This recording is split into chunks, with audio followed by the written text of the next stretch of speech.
kids. Like, he's going to come home with a new kid. That's how long he's been away. Sorry. She doesn't even know if they're alive. I'd like to introduce you all to your new sister. But yeah, like, Chase wants to go home, so he's got to go to this other place way south and then go back to Westland. Also, it's going to take him weeks to even get to where Kaylin and Richard are going. Okay?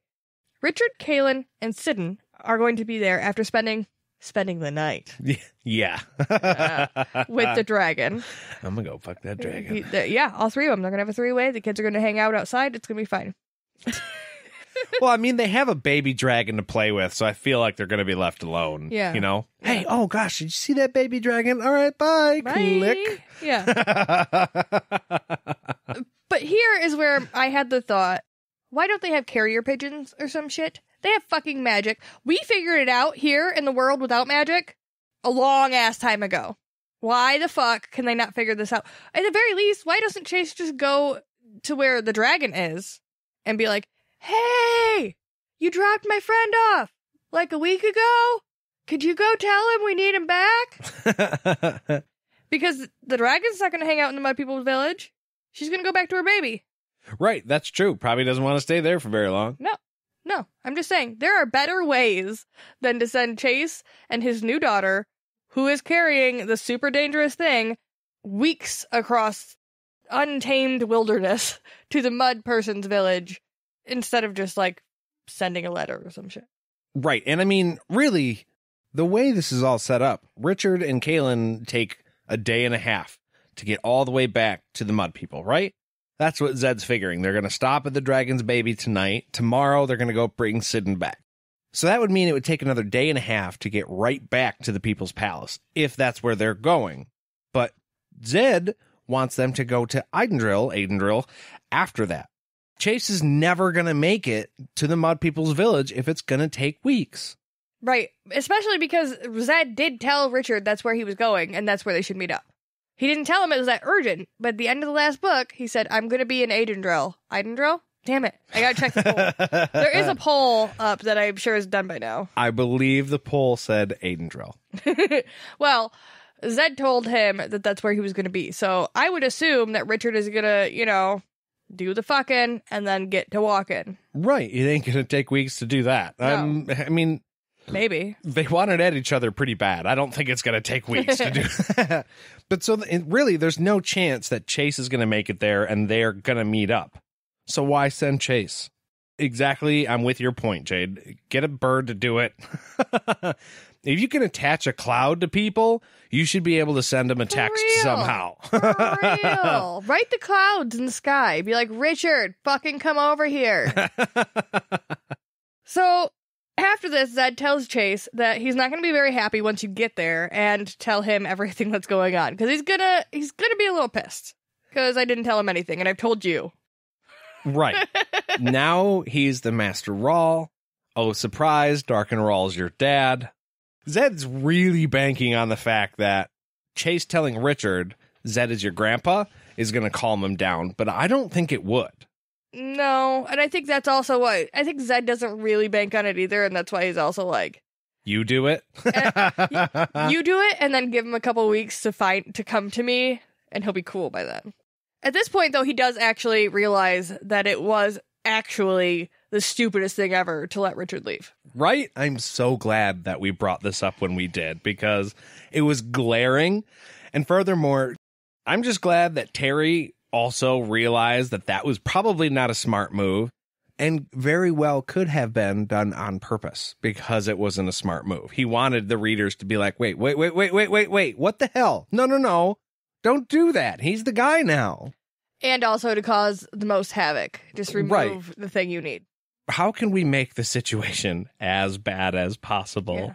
It's something that Jade and I talk about, especially in these books. At the end of the book, everything is all solved, and then you get a little teaser, and then immediately everything gets way worse. And they're like, all right, see you next time. What? You can't not buy the next book. Yeah. And I think it lends to it, too, because he's not going to do anything important. Right. He's just tying up loose ends from the last book. But after that, he's got nothing else to do except maybe just go back to life as a woods guide. Right. I guess just if he had sent him on, like, an important mission, like, here, take the boxes. Go hide them somewhere. You would feel a little bit less like you're a fucking idiot, Zedd. But he literally just let him go off and do. Yeah. Just go do you now. And had all the knowledge that he has right now. Like, Richard doesn't know about his paternity. He doesn't know about being the Lord Raw. Richard doesn't know about the the agent of the underworld shit going on. He doesn't know anything. He's like a little baby walking around in the world, and you just let him do that. Fucking Zedd. You know what he should have done? He should have been like, you know what? You can go. Let me go write you a note. I'm going to slip it in your pocket. After you're done doing your fun stuff, I want you to open the note and then come back. Yeah, right. I do love the fact that Chase tells Zedd Richard's love for George won't change, even though he's going to find out he's essentially adopted. And that's because being adopted myself, I know for a fact that that doesn't really change your perspective, or at least it didn't for me. I found my birth mom. She lives in Florida. We went down for a visit, and she actually came up for a visit, and we had a fantastic time. I love her very much. But I do have a mom and dad. They raised me, and they'll always be my parents. Even though I have a biological parent elsewhere, the people who raised you are your people. Yeah. You didn't get to choose them, but that's kind of why it's special. It's like you're just like everybody else in that way. Richard didn't choose George. George chose and raised Richard. So that bond is there permanently. Right. I mean, granted, they're shitty parents too, and maybe you just hate your parents. I don't. My parents were great. But I think that's what they're talking about here, that George loved Richard and Richard loved George. So your father might be, quote unquote, dark and raw, but your fucking dad is George. Yeah. And in my experience, that's true. Yeah. So as Zedd puts the stone around Rachel's neck, because it really doesn't matter that Chase disapproves, he's going to fucking do it anyway. Mm-hmm. He uses magic to put the idea in her head that it's the most important thing she's ever done, and this stone has to be protected. But seriously, stop fucking with people's brains. What's the matter with you, dude? Isn't there like a free will clause or something that you shouldn't be able to fuck with? That just seems like it's dirty pool. If you're going to trust a 6-year-old girl to take care of a stone that is literally the most important object in the universe, and you're worried about her capacity to know the importance of what you're doing, maybe give it to a grown person. Well, also because there are like a whole bunch of grown people who literally would love to think that this is the most important thing and give their life for it. Right. Like you were told that there is literally an entire group of people who are willing to do that. Not to mention there's a whole shitload of people right here at the palace who have lived faintly lit auras and depressed lives who would love a chance to just be proud of something that they're doing. Be given a reason. Yeah.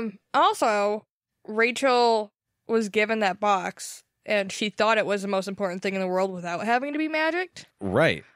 And you told her this is as important as the box.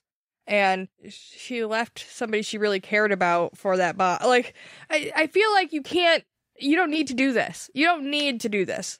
She already knows how important it is. If you're comparing it to the box that she literally ran away from everything she knew for, like, she gets it, bro. Right. And she did do a good job the first time. So this should be totally unnecessary. If she didn't do a good job the first time, and you still had to trust her with this thing, then, yeah, maybe I see getting in there and being like, look, you got to stay focused with this one, okay?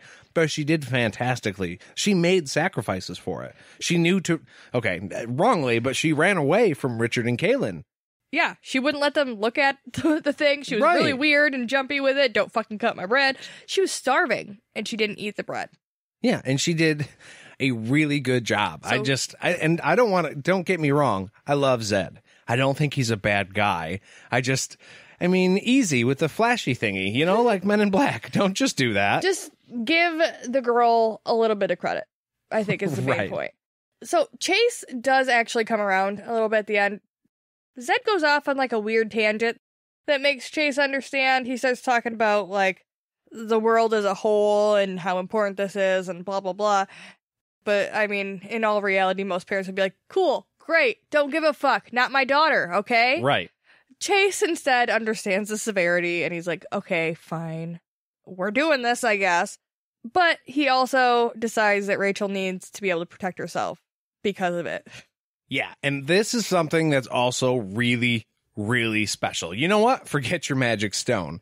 She just got her first knife from her dad. Now that is a fucking rite of passage. Right. We have actually at one point talked about this. I don't know which podcast or if it aired or if it was a gag reel, but I know we talked about the knife story. There is a recording of us talking with Aaron about the knife story. I don't know where it is though. If you guys are new and you haven't listened to the show before, I know I told the story, so I'll give the very short version. The first knife I was given by my dad, he told me right away, here it is. This is yours. Be responsible and be careful with it. Do not touch that blade because it's sharp. And I was like, cool. Thanks, Dad. Love you. And it was as awesome as I make it sound right now. That was a big day. When my dad handed me a knife and he's like, this is yours. Good job. It's like, oh, I finally arrived, you know? Yeah. And then I immediately proved that I was not ready for that knife by touching the blade and slicing my finger open. But still, it was a big deal to me. It was a big moment. We actually have a voicemail from Aaron that's about some knife story, I believe, with him. Oh, yeah, that's right. Yes. So I suppose we could probably record a Patreon for some people to listen to whatever wonderful story that is. Yeah. And connect it to this chapter a little bit. I was saving it because I didn't know if we were going to record and I didn't want to spoil the story. Yeah. So I'm going to have to do that. So Chase gives Zedd a note after this, and it's from Kelly the healer from last chapter. She is basically giving him her address like she said she was going to before, so he could come and get some of her tea, you know? Yeah, she said, I'll make it very weak so you can rest well. I mean, Jade and I believe she's talking about making it weak so his dick works. Yeah, because it's a sedative, but it also helps your stamina. So she wants to give him just enough to get his dick hard, and then he can take a nap afterwards. So it's beer. She's giving him beer. Just enough to, like, relax you, but not relax you. You know what I mean? Zedd is getting it thrown at him. The thing is, last chapter too, he was like, I'm too tired. I can't do that. I'm just going to do this and go to bed. And then at the end of this chapter, he's thinking about it with the little piece of paper with the address in his hand. He's like, you know what? I'm actually not that tired anymore. I've got 2.5 minutes to spare. Also, I don't have a bed. So, where's this room?